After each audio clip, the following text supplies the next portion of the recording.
দীর্ঘ ১৫ বছর চেষ্টার পর নিজস্ব প্রযুক্তির কার্গো বিমান তৈরি করে তাক লাগিয়ে দিয়েছে মধ্যপ্রাচ্যের শক্তিশালী দেশ ইরান। এর মধ্য দিয়ে দেশটি পশ্চিমা নিষেধাজ্ঞা উপেক্ষা করে নিজস্ব প্রযুক্তিতে বিমান শিল্পে আরেকটি দৃষ্টান্ত স্থাপন করল আয়াতুল্লাহ খামেনির দেশ। এরই মধ্যে দেশটি তাদের নিজস্বভাবে তৈরি কার্গো বিমান সিমোর্গের আনুষ্ঠানিক পরীক্ষামূলক ফ্লাইট শুরু করেছে। এই বিমানটি ইরানের কার্গো বিমান বহরে যুক্ত হওয়ার অপেক্ষায় আছে।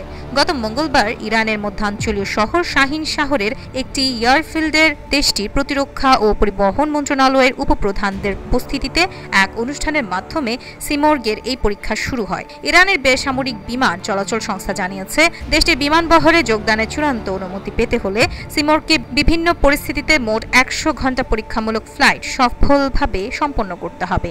এ বিষয়ে সিএএ এর প্রধান হোসেন পুর ফারজানে বলেছেন, সিমোর্গের দেশীয়করণ প্রক্রিয়াটি সম্পূর্ণ হতে ১৫ বছরেরও বেশি সময় লেগেছে এবং এর মাধ্যমে ইরান বিমান নকশা ও তৈরির সক্ষমতা সম্পূর্ণ বিশ্বের ২০টিরও কম দেশের মধ্যে স্থান করে নিয়েছে।